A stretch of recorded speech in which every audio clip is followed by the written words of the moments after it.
Right, you're very welcome along to the Football Kickoff with Sky. All the football you love in one place across Sky Sports, BT Sports and Premier Sports. Subscribe to our YouTube channel because every Friday we're going to talk about the biggest stories in football and the best 5 games on telly this weekend. Let's get into it. The Football Kickoff with Sky. Watch every single live Premier League game on Sky Sports, BT Sport and Premier Sports. Right, you're very welcome along. I'm delighted to say we have Damien Delaney with us. Damien, good afternoon to you. Good morning to you. How are you? Good morning, lads. How are you? I'm very well. Also with us is Colm Boohig, who only appears on the show when the other guest is from Cork as well. It's in his contract. Right. It's all Cork all the time. That's right. And Damien's only down the road from me. Again? Probably little does he know, actually. Right. Yeah, this is different now to David Myler. Damien wouldn't know me. Right, because you're But too I do know where he lives. Yeah, it's a bit weird you know that. I do know where he lives, yeah. Not specifically, though. A proud day for you when there was, 5 Cork-related players playing for the Republic of Ireland the last time? Amazing. Unbelievable. The WhatsApp groups were absolutely popping off, the Cork WhatsApp groups. It was incredible. It's quite the comeback. It's been a decade really without enough Cork in the team, and we tend to be better when we have good Cork in the team, and then here we are and it's very strong again. Yeah, it's pretty good. It's nice to see, that we're on the rise again, and it's great to see all those faces in and around the squad, but hopefully they keep continuing to improve. Does it feel like football is on the rise in Cork?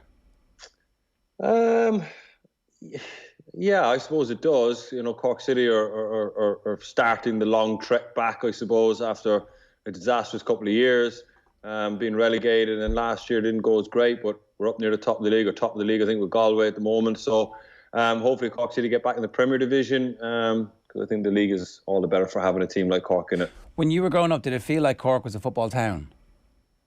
I suppose when I was growing up, it was Gaelic football was massive. Around the 90s when we won the double. I suppose that was kind of when it all took over. And I think we won in Ireland in '87 as well. I think so. Football, especially that West Cork crew, Larry Tompkins and them lot were very, very prominent. And the hurlers obviously were pretty good too. But look, I used to go and watch Cork City on a Sunday. I used to play the games at 2:00 in Turner's Cross when the shed was the old shed. So, look, they had a good side there as well in the 90s. But Cork's always been a good sporting town. It kind of feels like you can do whatever you want, whereas there's definitely pockets of Dublin that are football, pockets of Dublin that are GAA, pockets of Dublin that are rugby. Cork, I know this is an oversimplification, but certainly if you went to a rugby school, like David Myler did go to a rugby school, but he was actually a GAA and a soccer player, that it's less stratified, it's less codified. There's less rules, it seems, in sport in Cork, that if you want to do whatever you want to do, you're generally allowed to do whatever you want to do. Yeah, I think so. But I also think that Cork's a great town that if a team is doing well, they will come out and support it, regardless of what it is. Everybody jumps on the bandwagon. If the footballers are on a good run or the hurlers had a good run there at the turn of the millennium. Everyone was a hurling fan, and obviously Cork City had a great run the last number of years previously under John Caulfield. And everyone kind of jumped on board with that. So if you're doing well, Cork people will definitely come out and support you of all different backgrounds. Ireland's small. We should appreciate a good bandwagon. We should be getting behind every possible bandwagon because we are too small. Yeah, I agree. I absolutely agree. Yeah, nothing wrong with a good bandwagon. Let's talk about this weekend. Who's going to score first between City and Liverpool? That was the poll that we put up a little bit earlier on.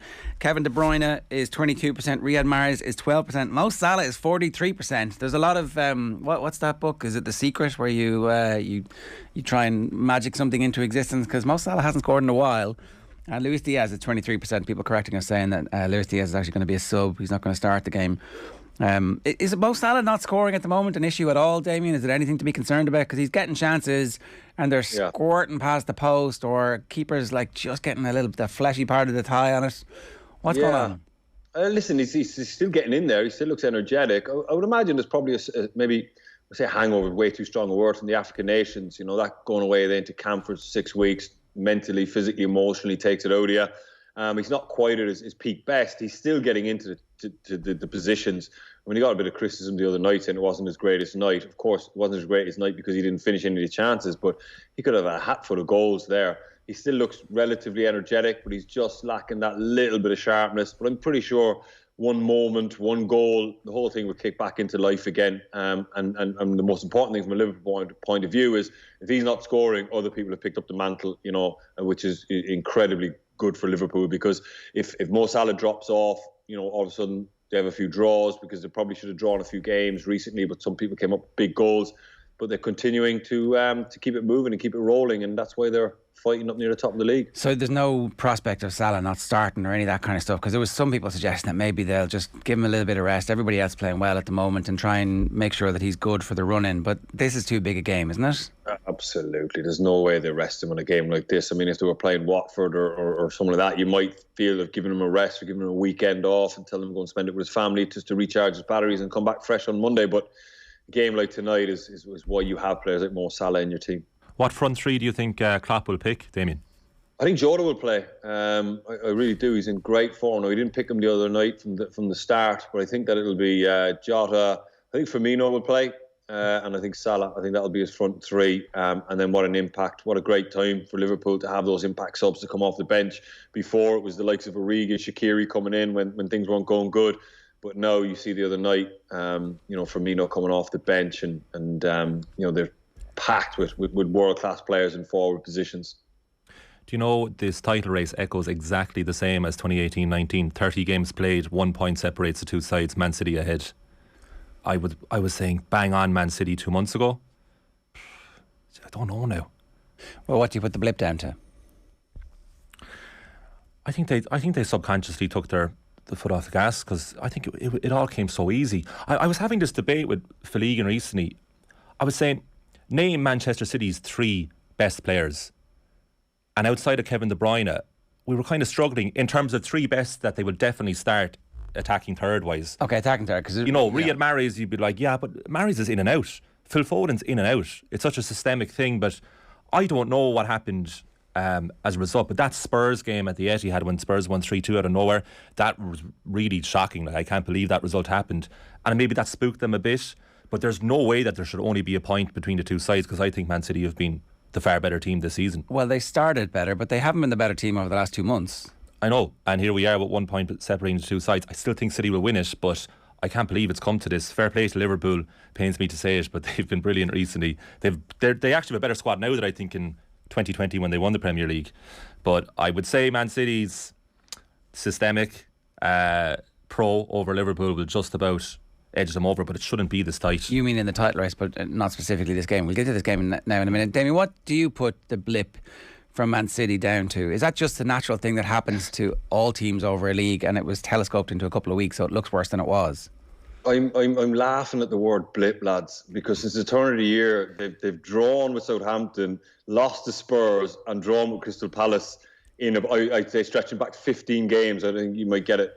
I mean, it's hardly a blip, Liverpool had...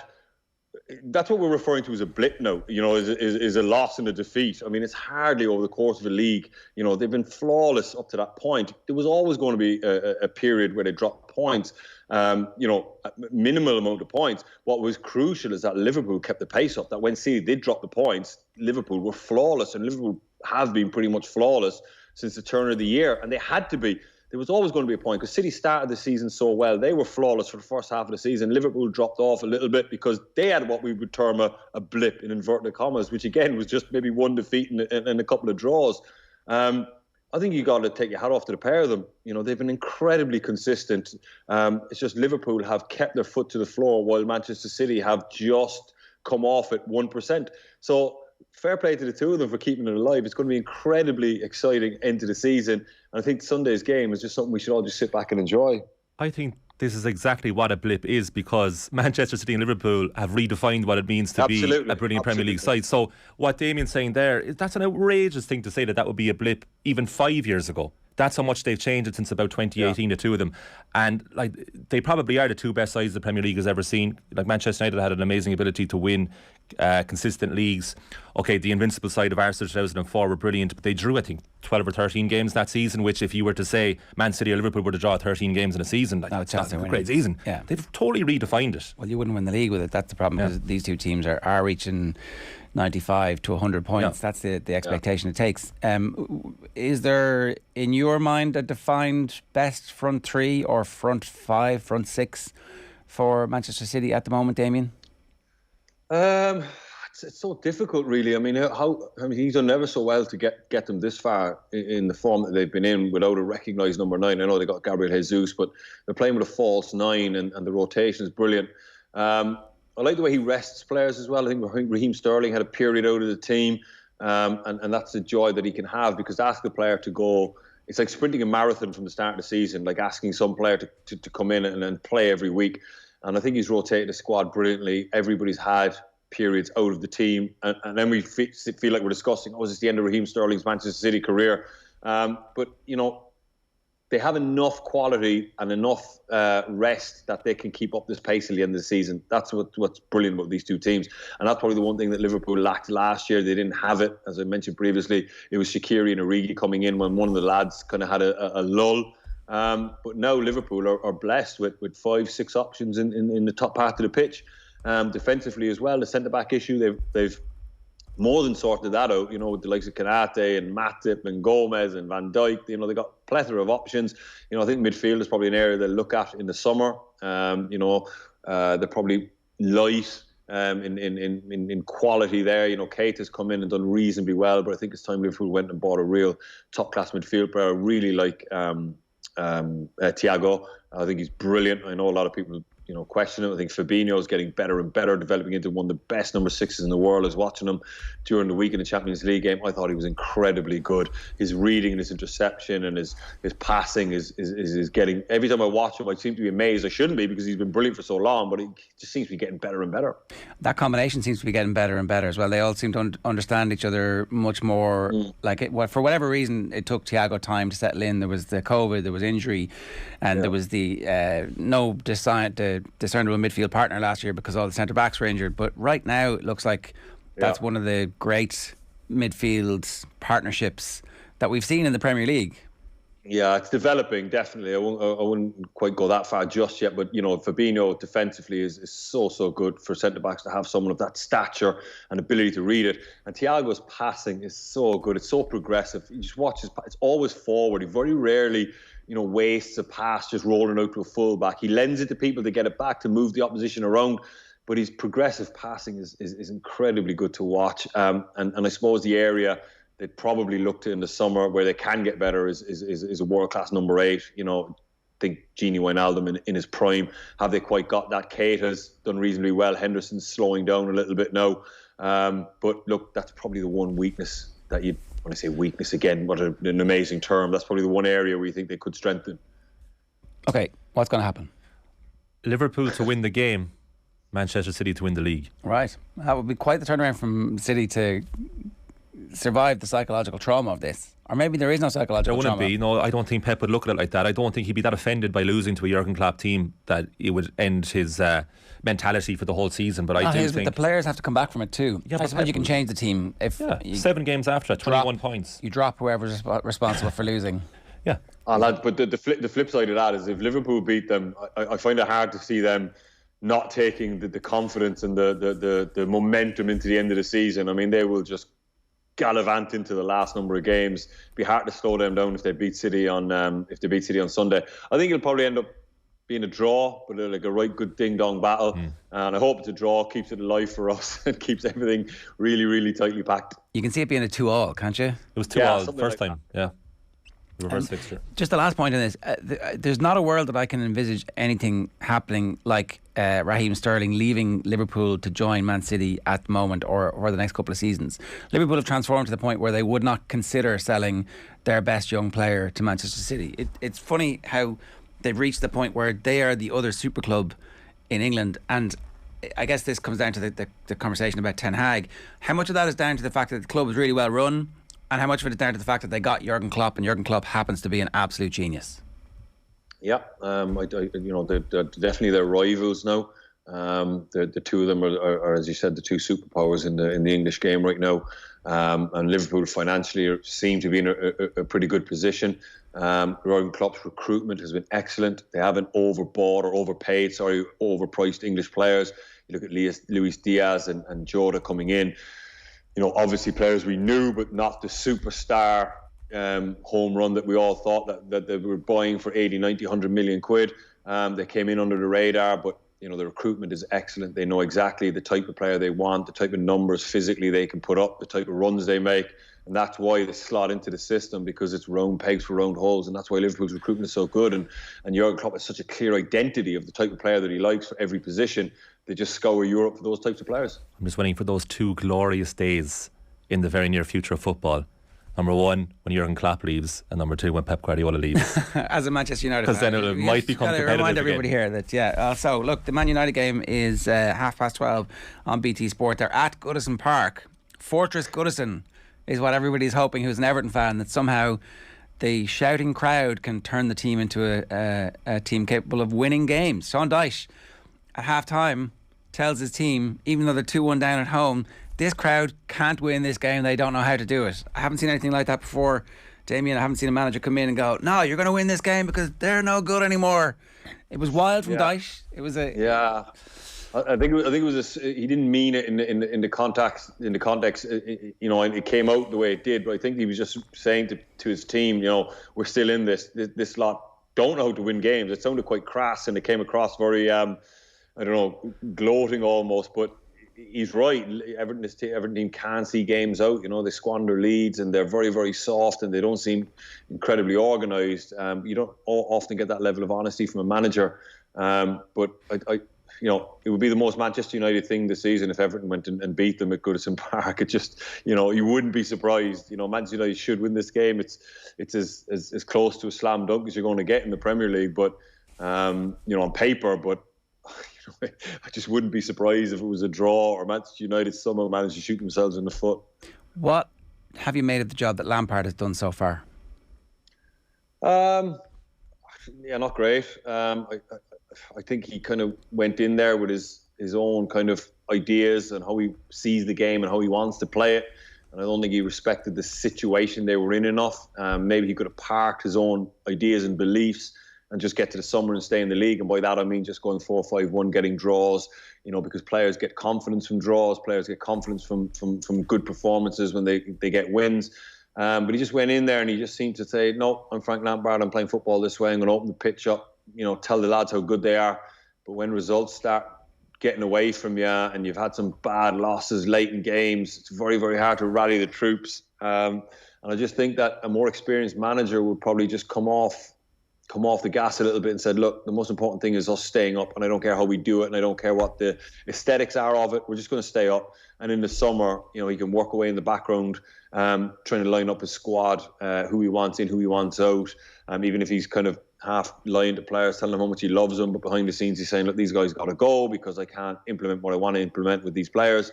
And I just think that he just went in there and a little bit, I suppose, naive would be the word I'd use. But that's what experience does. Inexperience does. Is there any possibility he gets sacked if they lose this game? It gets squeaky bum time, even beyond it, but not desperate. But his run of form would have been sacking material at any other time of the year. It'll be, I think, nearly 8 defeats at that stage. It's like someone will be doing the maths on that right now. Like, how much would it cost to sack him? Versus, the probability of us getting relegated. I mean, they're out of it right now. The other teams will owe them. I mean, Burnley are probably capable of going on a little run. But you got to weigh up. He's putting Duncan Ferguson in charge till the end of the season. Will he rally the troops and dig out a couple of wins that'll get him over the line? But you need to see some upturn in results, because you can't just keep plodding along, because it's almost just like, it's happening in slow motion and you're going to get relegated. At some point, the math will have to be done and what will it cost to get rid of him versus what relegation will actually cost. And realise that it is an option. So I do think it is a distinct possibility, yes, that while there's hope of Everton staying up, if results don't turn, I think he could be in trouble, yeah. I can hear the big Sam siren in the distance. It's getting louder each passing game. Yeah, it would definitely be one of those, look, none of us really wants to do this, but there's a couple of million on the table for you, and when it's over, you take the money and never darken our door again, and we won't mention this. Football consultant Big Sam. Yeah. He's carved a niche for himself. He's a firefighter. Yeah, I'm all for lads getting chances, because you have to start somewhere, but it did seem odd to me at the time when Frank Lampard got appointed, based on his record as well, and where Everton were at that stage of the season. I mean, look, it's very easy to go two-footed in on Lampard like everybody is, and he doesn't help himself with his media dealings. I think that's the big thing, and there's no clear pattern of play. But, you know, he also took over the team that were really struggling under Rafa Benitez, so there's obviously something inherently wrong with the club. Having said that, I wouldn't have put Lampard in there to fix it. I don't know what the logic was at the time. The logic was that they were pissed off with Rafa, and they were pissed off with the abuse they were getting from the fans, and they needed to do something, and the fans didn't want the other guy. They wanted Lampard, and the fans got what they wanted, and it turns out fans running a football club isn't the best thing sometimes. Yeah. I'm just going back. Or picking the manager. I mean, they can. Anyway, look, that game against Manchester United, what's going to happen? I would say I think United are just about better than Everton at the moment, but it's not saying much. So like Damien was saying, like a very narrow win. Like I have a bad memory of this game, Everton Manchester United. I went February 2010. My sister got married. I went to see it half an hour before the ceremony, and Everton won 3-1. And it was like the Nadir and Solskjaer too. They lost 4-0. So United at Goodison's not a great. Hopefully the marriage lasted. Great history. Marriage is still going strong. Great. Yeah, that's the important thing on the day. Then really all that matters. United to win narrowly. But nothing to shout about. Ten Hag, the fact that he's been announced but then still haggling, Eric Ten Hagel, as Phil said, headline of the day. Does that give the players something at least to aim for, and they know that there's a manager who's watching? Like, is there any potential new manager boost, even though he's not in the building, or is that completely irrelevant to what's happening at the moment? Yeah, I don't think that's going to matter a whole pile of difference to this United squad if he gets announced or not. You might get players. A little bit of a boost, but I think he's still going to stay in the Ajax job, so he's not going to be at games, he's not going to be meeting the players or anything like that. So I can't imagine having a huge boost. But Manchester United try another route now, and they pick a manager, and you just wonder, will it be successful or not? Will they give him what he needs to be successful, or is it just another band-aid? When serious surgery is required. The history would suggest it's a band-aid, but there's a slight difference in that at least they're putting forward the fact that the decision was made by football people at the club as opposed to the previous chief executive, who just seemed to go out and get whoever was the most famous available manager at that stage. Like, it never made any sense to hire Mourinho. It really never made any sense to hire Louis van Gaal either. Like, it just seemed they were completely random. This one at least is somebody who has a body of work, a style of play, a type of player, an identity. He's not Jurgen Klopp. He hasn't had the same success as Klopp, but he at least has a profile that's not dissimilar to Klopp, whereas other managers I think that they were looking at didn't have that. Is that in any way giving you some confidence that it might be a good decision? The only way it would give me confidence is if they gave him carte blanche with his staff, because otherwise he's going to be undermined at every corner. That identity you talk about that he developed at Ajax is Ajax identity, but the whole club is geared towards giving him what he needs. If he comes into Manchester United and they hand him an ex-player as a number 2, and every time he tries to make a decision, the ex-player is saying, oh well, the Manchester United way is this, then he's going to be undermined at every turn. I think it's time for Manchester United to write a new chapter. After Busby, after Ferguson, they all got to write their own chapters. The club will always be the club, and the tradition will always be the tradition. But it's time to cut loose and let this guy build what he wants to build. And that means giving him Edwin van der Sar as director of football, letting him bring his whole scouting network, letting him bring anybody he wants, the full staff there, and just clean out all the stuff there, and basically just move on. Manchester United really just constantly just hankering back to the way that things were. And it's time for somebody else now to build their project, their tradition, because Manchester United have just been, looking back, trying to recreate. That's gone, in my opinion. Alex Ferguson done what he done. It's time to move on now, and as I said earlier, the tradition will always be tradition. That's going nowhere. But it's time to let a new guy build now. The football kick-off with Sky, all the football you love in one place across Sky Sports, BT Sport and Premier Sport.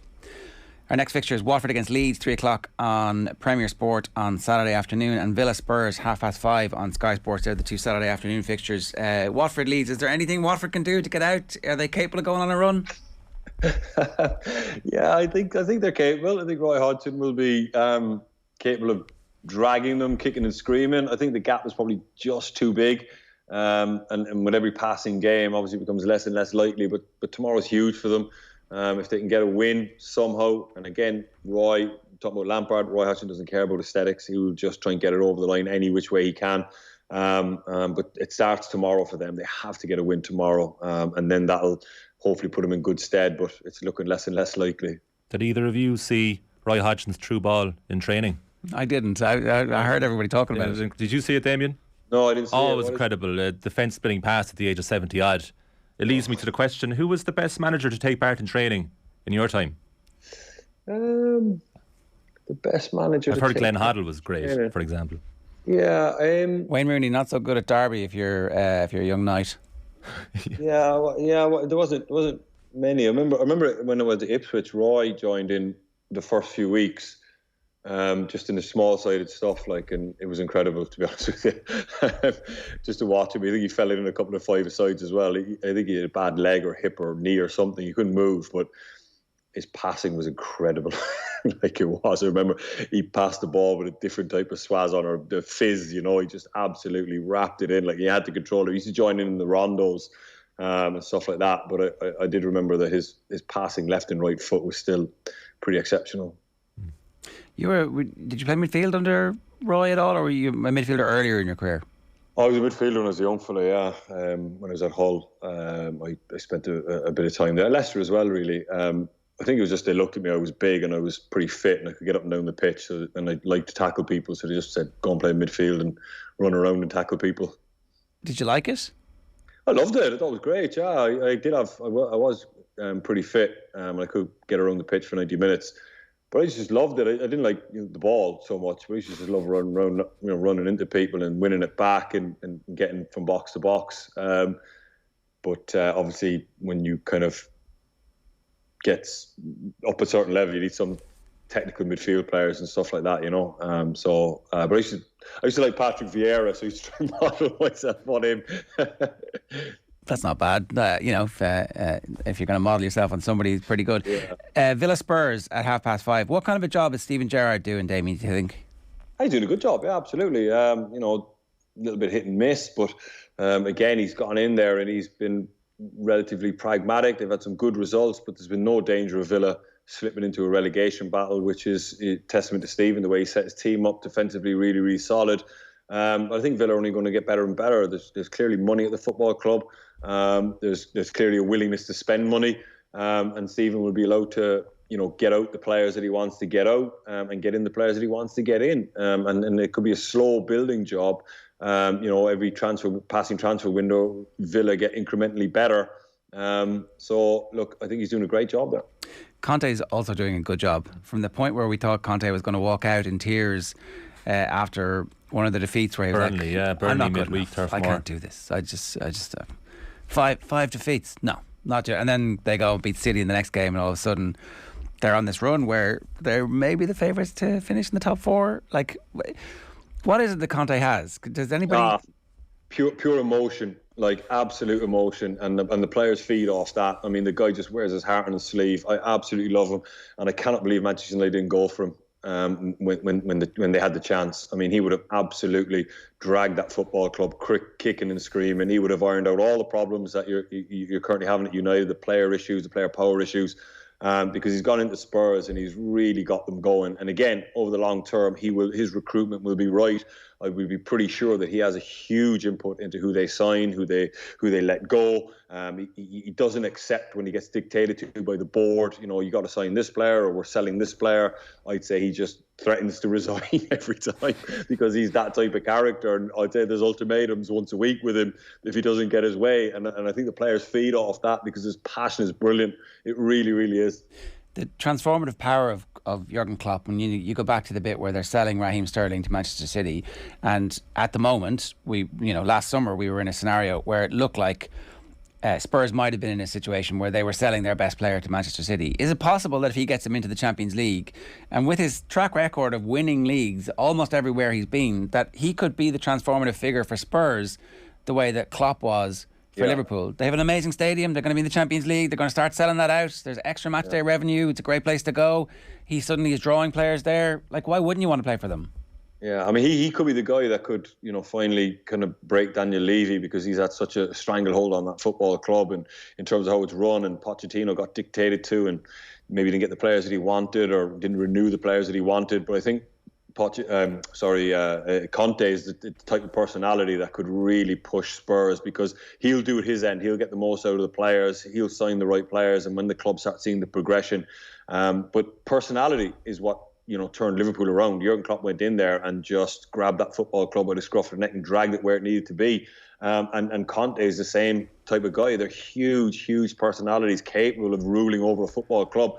And, whatever you say about Manchester United, I know Neville, I think, said at one point that, he's not a Manchester United manager, he's a short-term kind of guy. But I tell you what, he would have grabbed that football club by the scruff of the neck and dragged it where it needed to be. And if he left in a year and a half, I can guarantee it would have been in a better place than what it was 18 months previous. And everybody's short-term until they find the thing that they really like, or that they really want. Like, he left Inter because they started selling their best players. He left Chelsea because everybody leaves Chelsea. That you can't automatically assume that he's going to then leave Manchester United, because if things were going well, there would be no reason to, and no one's going to win a fight with him at Manchester United. So I think you're dead right about that one. Quick prediction on this: I think Spurs are going to win 3-1, by the way. But do you 2-0 to Spurs? Villa haven't beaten Spurs at Villa Park since January 2008. If I was going to say, I didn't know that off the top of my head, but I was saying the last 10 years Spurs beat Villa. That's the thing. It's just this one gloop, so it's even longer, 14 years. Okay, Sunday, Norwich versus Burnley.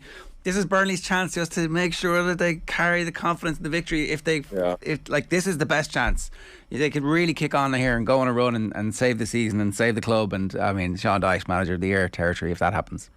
Yeah, look, it's brilliant. I mean, this is the type of situation he relishes in. He's so used to being in the trenches, kicking and screaming for everything and fighting for everything, and he relishes these situations, and that's what players want to see, a manager that's in control, up for the fight.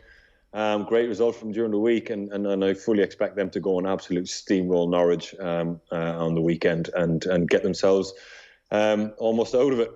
Are Burnley going down, Damien? No, I don't think Burnley will go down. I think, as I said, when it comes to the crunch and you have to win games, the way Burnley's set up, they'll just frustrate teams, be difficult, and then just nick something from a set piece. Great to see Nathan Collins scoring the other night from our point of view.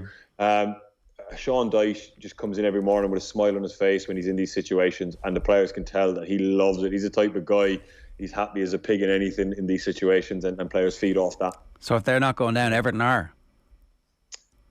I think that, I didn't want to say that, but I think by virtue of a roundabout way, I think Everton are in trouble. I can't see them keeping the clean sheet for love of the money. They got a lot of players there that haven't been in these types of situations before. It takes a certain mentality, a certain will, I suppose, to get out of it. And it's not the place to be learning how to get that. But I think Everton are in trouble, yeah. Leeds are the only other team really in contention, because Burnley have 2 games in hand over them, and if they win those 2, they're level on points. But I think the current bottom 3 is the final bottom 3. Well, I think Everton could get sucked in pretty easily. They're in free fall at the moment, unless they actually do sack the manager and something interrupts that to replace that. Pat Dolan called Nathan Collins the Irish Virgil van Dijk. It's high praise. It's very high praise. It's like setting the bar quite high there, Damien. Yeah, I wouldn't quite go that far, to be honest with you, but look, he's a talented boy, there's no doubt about that. I've seen quite a bit of him. He's on a great trajectory, he's progressing, he's improving. He's obviously a leader from his time at Stoke. He'll only get better under Sean Dyche. I mean, Sean Dyche can make a defender better, the way they set up, the way he requires his players to play. And I do think the sky's the limit for him. Whether or not he goes on to fulfil that prophecy, I'm not sure, but he's definitely going to have a great career over the next 10-15 years. All right, that game kicks off at 2 o'clock on Sunday, and of course the big game kicks off at 4:30, Manchester City versus Liverpool on Sky Sports. Live commentary on OTB Sunday with Stephen Doyle and Brian Kerr. The football kick off with Sky, all the football you love in one place across Sky Sports, BT Sport and Premier Sport. In the rondos, when Keane was there and immobile because of his butchered hip, did anybody ever tackle him? Were you allowed to go in studs? Did he kind of secretly want you to go in with the studs up, or would he have been absolutely bitter if you had? I don't think anyone was willing to find out that. No, he used to just join in. He went full-blooded, in fairness, as much as he possibly could, but I remember if he fired a ball at you, and I mean, he absolutely rifled it in, and you miscontrolled it, he'd just get the stare, and then you'd kind of go, okay, I'll go in the middle then. I didn't think it was a great ball from you, but I'll go in. I think some of his teammates in the early days in the Republic of Ireland would report the same thing would happen in the middle of games, that they would be getting the stare off him in the middle of games for miscontrolling a pass. Damien, good stuff. Thanks a million for joining us. Cheers. Thanks, enjoy the weekend's football. That is this weekend's version of the football kickoff with Sky.